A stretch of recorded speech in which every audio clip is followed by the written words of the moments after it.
और मेरे सनातनियों, दुनिया का सबसे ज्यादा प्रगतिशील त्योहार क्रिसमस आने वाला है, जिसको हमारे यहाँ के इन्फ्लुएंसर्स इस तरह से सेलिब्रेट करते हैं। वेरी मेरी क्रिसमस, मेरी क्रिसमस, वेरी मेरी क्रिसमस, हैप्पी और वहीं हमारी कंट्री का सबसे बड़ा फेस्टिवल दीपावली, उसको इस तरह से क्रिटिसाइज करते हैं। हैप्पी दिवाली। प्लीज पटाखे मत फोड़ना, the dogs feel very upset.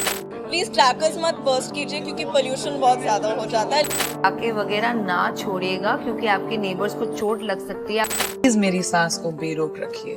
Diwali पे पटाखे स्किप कीजिए। गाड़ी चलाने के लिए, पटाखे चलाने के लिए नहीं। और इनको धर्म का ज्ञान तो इतना है कि ये लोग बोलते हैं कि दीपावली सिर्फ लाइट्स का फेस्टिवल है और होली सिर्फ कलर्स का। बट ना तो इनके पास कोई धार्मिक प्रूफ है, ना ही इनके पास कोई डेटा है कि कितना पॉल्यूशन होता है। बट आज हम ऑथेंटिक वेबसाइट से डाटा लेंगे और देखेंगे कि क्रिसमस कितना ज्यादा इको फ्रेंडली है। तो हमारी सबसे पहली जो वेबसाइट है उसका नाम है commercialwaste.trade। इस वेबसाइट पे एक आर्टिकल पोस्ट हुआ था 17 नवंबर 2022 में, जहां पर इन्होंने कमर्शियल वेस्ट कितना ज्यादा जनरेट होता है क्रिसमस के अराउंड उसको कैलकुलेट करा है। और ये डाटा सिर्फ यूके का है, ये बात आप ध्यान में रखना। तो यहाँ पर ये टेबल है जहाँ पर किस टाइप का वेस्ट है, कितना ज्यादा प्रोड्यूस हुआ है और पर हाउस होल्ड है ये, और उसका सोर्स क्या है। फॉर एग्जाम्पल ये जनरल वेस्ट है, ये फूड का वेस्ट है, ये एल्यूमिनियम फॉइल है, ये प्लास्टिक है और ये बैटरीज। और ये क्रिसमस का फेस्टिवल एक दिन का नहीं होता, ये पूरे एक हफ्ते पहले से स्टार्ट हो जाता है। तो पर हाउस होल्ड 115 किलो का जनरल वेस्ट प्रोड्यूस होता है। और ये सोर्स है रैप का। ये अलग अलग टाइप की ऑर्गेनाइजेशंस हैं जो कि सारा काम करती हैं। फॉर एग्जांपल जो कपड़ों का वेस्ट होता है वो 80,000 टन का, क्रिसमस कार्ड्स 2 लाख पेड़ के around, bottles, cans, wrapping paper, ऐसी बहुत सारी चीजें होती हैं जो कि वेस्ट के अंदर काउंट होती है और आप इनको रिसाइकल भी नहीं कर सकते। और एक तरफ तो दीपावली मनाने वाले सिर्फ एक कंट्री है, भारत, और दूसरी तरफ क्रिश्चियनिटी की 15 से ज्यादा कंट्रीज हैं। और क्रिश्चियंस की टोटल पॉपुलेशन है 2.386 बिलियन, यानी हिंदू से डबल, क्योंकि हिंदूज की टोटल पॉपुलेशन है 1.2 बिलियन। और इसको सही से समझने के लिए कि क्रिसमस पे कितना ज्यादा वेस्ट प्रोड्यूस होता है, आपको इसको इंडिया से कंपेयर करना पड़ेगा। तो पूरे साल भर में इंडिया के अंदर 62 मिलियन टन वेस्ट प्रोड्यूस होता है। और अगर पूरे साल के अंदर 62 मिलियन टन वेस्ट प्रोड्यूस होता है तो उसके according 1.2 million ton waste produce होता है हर हफ्ते। बट क्रिसमस के टाइम पे सिर्फ यूके के अंदर जनरल वेस्ट प्रोड्यूस होता है 3 मिलियन टन, जहां पर यूके की पॉपुलेशन सिर्फ 6 करोड़ की है। और वहीं भारत की टोटल पॉपुलेशन 140 करोड़ से भी ज्यादा, यानी सिर्फ क्रिसमस के टाइम पे इतना ज्यादा पॉल्यूशन प्रोड्यूस हो जाता है जो कि भारत पूरे साल में प्रोड्यूस करता है। और इसी टाइप की वेस्टेज फूड के अंदर भी होती है।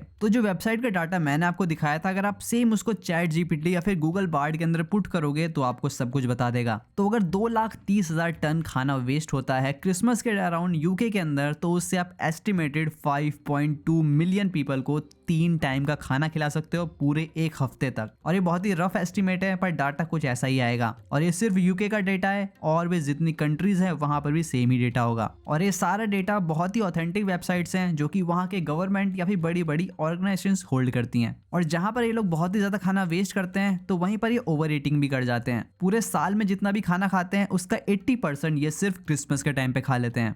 और यूनिवर्सिटी ऑफ मैनचेस्टर ने रिसेंटली एक डाटा भी कैलकुलेट करा था कि क्रिसमस के अराउंड जो डिनर्स कार्बन फुटप्रिंट प्रोड्यूस करते हैं वो उतना ही होगा जहां पर एक गाड़ी 6000 बार पूरे वर्ल्ड का चक्कर काट ले। इतना ज्यादा कार्बन फुटप्रिंट सिर्फ क्रिसमस के अराउंड जनरेट होता है। और यहीं अभी एक इंडियन एक्ट्रेस दिया मिर्जा ने कहा था कि मुझे दीपावली पे कोई गिफ्ट मत देना क्योंकि गिफ्ट रैप से बहुत ही ज्यादा पॉल्यूशन होता है। तो अब देखते हैं क्रिसमस पे कितना गिफ्ट रैप्स का पॉल्यूशन होता है। तो 2016 की रिपोर्ट के अनुसार यूके के अंदर टोटल रैपिंग पेपर जो यूज हुआ था वो था 2,27,000 माइल्स का, जो कि अर्थ के इक्वेटर को 9 बार पूरा कवर कर सकता है। बट अभी देखना, अभी जब क्रिसमस आएगा तब ये लोग बिल्कुल खुश रहेंगे, किसी भी तरह का प्रोपेगेंडा या फिर एजेंडा नहीं चलाएंगे। और बात सिर्फ रैपिंग पेपर पे खत्म नहीं होती। यहाँ पर क्रिसमस कार्ड्स है, टिन फॉइल है और प्लास्टिक पैकेजिंग भी है, जो डाटा आप पॉज करके पढ़ सकते हो। और क्रिसमस में सबसे ज्यादा जो इंपॉर्टेंट चीज होती है वो होता है क्रिसमस ट्री, जिसको बहुत ही अच्छे तरह से सजाया जाता है। अब यहाँ पर 2 लोग होते हैं, पहला तो जो एक क्रिसमस ट्री को काट के लाते हैं और दूसरा जो कि आर्टिफिशियल ट्रीज लाते हैं। उनको लगता है कि आर्टिफिशियल ट्री से कम पॉल्यूशन होता है। तो क्रिसमस के अराउंड 8 मिलियन असली ट्रीज को काटा जाता है, जहां पर 5 million house holds artificial trees की तरफ जाते हैं। आर्टिफिशियल ट्रीज अगर लोग कोई खरीद रहा है और उसको लग रहा है कि वो कम पॉल्यूशन कर रहा है, तो ऐसा नहीं है, क्योंकि हर साल क्रिसमस आता है और हर साल लोग नया ट्री खरीदते हैं। तो जो वो प्लास्टिक का पेड़ है वो कहाँ जाएगा? इसको रिसाइकल करना बहुत मुश्किल है, क्योंकि ये सारा चाइना से डंप माल होता है जो कि कई बार रिसाइकल हो के आता है, और इसको डिकम्पोज करना भी बहुत मुश्किल है, और किसी भी क्रिश्चियन हाउस होल्ड में इसको रीयूज भी नहीं करा जाता। और कई लोग इनको लैंडफिल्स के अंदर भी डंप कर देते हैं, जहाँ पर ये सालों सालों तक पड़े ही रहते हैं। अब ज्यादातर ये आर्टिफिशियल ट्रीज इंपोर्ट होते हैं, ये होते हैं साउथ कोरिया, ताइवान और चाइना से, और इनके ट्रांसपोर्ट होने में भी बहुत ही ज्यादा कार्बन फुटप्रिंट जनरेट होता है। अब इन सबसे बचने के लिए अगर कोई असली पेड़ खरीद रहा है तो उसके भी बहुत ही ज्यादा डिसएडवांटेजेस हैं। पहले एक ट्री को मैच्योर होने में ही 8 से 9 साल लग जाते हैं, और इसको डीकम्पोज होने में भी सेम टाइम लगता है। और पूरे वर्ल्ड में 25 से 40 मिलियन ट्रीज काटे जाते हैं सिर्फ क्रिसमस को सेलिब्रेट करने के लिए। अब यही पेड़ कितना ज्यादा कार्बन डाइऑक्साइड कंज्यूम करते और पूरे वर्ल्ड को एक हेल्थी प्लेस बनाते। अब इसके बाद आता है टर्की पॉल्यूशन। इन सब सेलिब्रेशंस के अराउंड अल्कोहल, नॉन वेज बहुत ही ज्यादा कंज्यूम करा जाता है, और उसी से एक टाइप का नया पॉल्यूशन आया है, टर्की पॉल्यूशन। आपने देखा होगा कि जब से पॉल्यूशन इंक्रीज हुआ है तो नए नए तरह के मास्क आते हैं जो कि पॉल्यूटेंट के जो कंटेंट्स होते हैं उसको रोक सकते हैं। तो वहीं पर जब क्लोज एनवायरनमेंट में टर्की को बनाया जाता है तो वो प्रोड्यूस करता है 100 नैनोमीटर्स के पॉल्यूटेंट, जिसको कहा जाता है अल्ट्रा फाइन पार्टिकल्स, और ये आपके रेस्पिरेटरी सिस्टम में बहुत डीप जा सकते हैं, जिससे खुशी का मौका मातम में कब बदल जाए नहीं पता चलता। तो इसी के लिए अगर कोई भी इन तरह की चीजों को बनाता है तो एक बहुत ही ज्यादा अच्छा वेंटिलेशन होना चाहिए, क्योंकि कई केसेस में लाइफ टाइम अस्थमा जैसी बीमारियां भी देखी गई हैं। एंड यूके रेगुलेशंस के अकॉर्डिंग जहां पर भी ये सारी डिसीज बन रही हैं, पहले तो वहां पर हर तरह का वेंटिलेशन होना चाहिए, और जिनको किसी भी तरह की कार्डियोवास्कुलर डिजीज हैं उनको ये एरियाज अवॉइड करने चाहिए। और ये रेगुलेशंस तभी आई है क्योंकि उन्होंने ऐसे केसेस देखे होंगे। और क्रिसमस में कैंडल्स को यूज करना, उनको जलाना भी एक प्रथा है, बट ये भी पॉल्यूशन का बहुत ही बड़ा सोर्स है। अब कई लोगों को देखने में मोमबत्तियां बहुत ही सुंदर लग सकती हैं, बट ये बहुत ही अल्ट्रा फाइन पार्टिकल्स अपने अंदर से इमिट करती हैं, जिसके अंदर मेटल और कलर पिगमेंट भी हो सकते हैं, जो कि आपके सीधे रेस्पिरेटरी सिस्टम पर अटैक करते हैं। और वहीं पर जो सेंटेड कैंडल्स हैं वो और भी ज्यादा डेंजरस है। यूके में जो इंडोर पॉल्यूशन है उसमें बहुत ही बड़ा रोल कैंडल्स प्ले करती है, और सेलिब्रेशन का मौका हो और पार्टी पॉपर्स ना फोड़ा जाए ऐसा तो होता नहीं है, बट ये भी डेंजरस है। अगर आप क्लोज रूम के अंदर 10 पार्टी पॉपर फोड़ दो तो उसके अल्ट्रा फाइन पार्टिकल्स वैसा ही है जैसा आप पीक टाइम में किसी रेड लाइट एरिया पे खड़े हो। और अब क्रिसमस की वो चीज जिसके बिना शायद कोई बच्चा क्रिसमस मनाई ना, क्रिसमस के गिफ्ट्स। तो 2017 में यूरोपियन यूनियन ने 7.4 बिलियन के टॉयज इंपोर्ट करे थे, जहां पर 86% टॉयज चाइना से आए थे, और चाइना के माल की क्वालिटी आपको पता ही होगी। और इसमें से काफी ज्यादा प्रोडक्ट थे वहां पर अनसेफ लेवल के बैंड केमिकल्स यूज हुए थे। और उसी साल 248 टाइप्स के टॉयज को बैन करा गया था, जिनको वहां पर सेल नहीं होने दिया क्योंकि उसमें टॉक्सिक केमिकल्स थे। और यही टॉयज आपके बच्चों के हाथ में होते हैं, जिनको वो खाते हैं और अपने बॉडी के अंदर एंटर करवाते हैं। इसी वजह से हमारे पूर्वज लकड़ी के खिलौने यूज करते थे,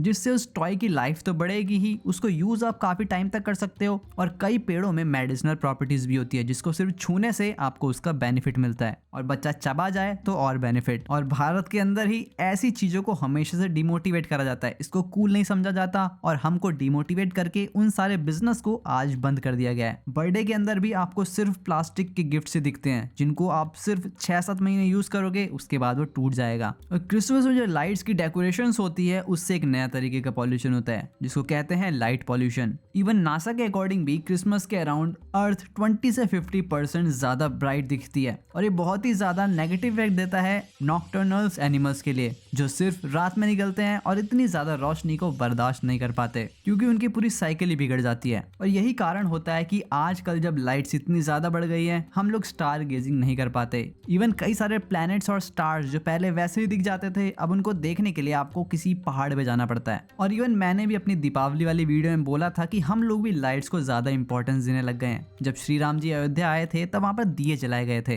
तो हमको भी कोशिश करनी चाहिए कि अपने अनुसार ज्यादा से ज्यादा दिए जलाएं। और दीपावली के अगले दिन सब लोग बैठे रहते हैं कि यार कितना ज्यादा पॉल्यूशन होगा और हम हिंदुओं को ट्रोल करेंगे। तो अब देखते हैं क्रिसमस के अगले दिन कितना पॉल्यूशन होता है। पहला तो यही कि जिसको भी अस्थमा है उनको बाहर जाने से मना करा जाता है। अब इस सारे पॉल्यूशन को वर्स बना देता है विंटर सीजन, जो कि पूरे अर्थ को एक गैस चेम्बर बना देता है। हवा जहरीली हो जाती है और 100 नैनोमीटर्स के पार्टिकल्स हर जगह होते हैं। और यहाँ पर ये बात ध्यान रखना कि पूरे अर्थ पे सबसे ज्यादा जो पॉपुलेशन पोजीशन है वो क्रिश्चियंस की है, तो ये कितना ज्यादा मैग्नीफाई हो जाता है, कितना ज्यादा बड़ा हो जाता है, ये आप समझ सकते हो। जहाँ पर एक तरफ पेड़ों को काटा जाता है, वहीं सनातन धर्म के अंदर पेड़ लगाना और पेड़ों की पूजा करना सिखाया जाता है, जिसके ऊपर लोग हंसते आए हैं। जहाँ पर एक तरफ जानवरों को काट के मजे करे जाते हैं, वहीं दूसरी तरफ सिखाया जाता है कि हमको सारे पशुओं से प्रेम करना चाहिए। जहाँ पर एक तरफ मोमबत्तियां जलाई जाती है जिससे पॉल्यूशन होता है, वहीं दूसरी तरफ हमारे यहाँ पे दिए जलाए जाते हैं। बट ऐसा नहीं है कि हमारे फेस्टिवल से पॉल्यूशन नहीं होता, क्योंकि अब काफी ज्यादा चीजें केमिकल्स और प्लास्टिक से बनती है। जैसे हमारे होली के कलर्स,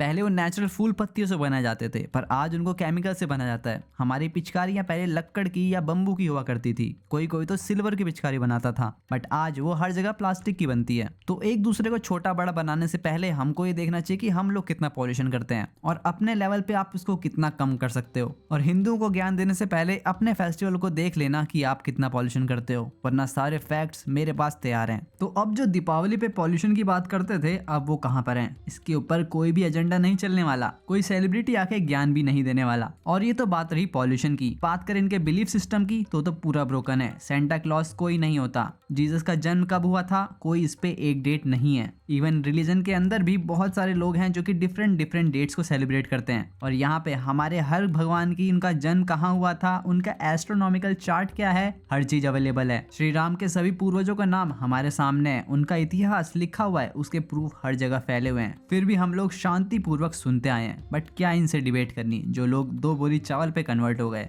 और अगर आप चाहो तो हमको फाइनेंशियली सपोर्ट कर सकते हो, ताकि ऐसी रिसर्च और ऐसी वीडियोस आप तक पहुंचती रहे। तो वीडियो बना के मेरा काम तो खत्म, बट आपका शुरू। अब आप इसको हर जगह शेयर करो और हमारी मेहनत को सफल करो।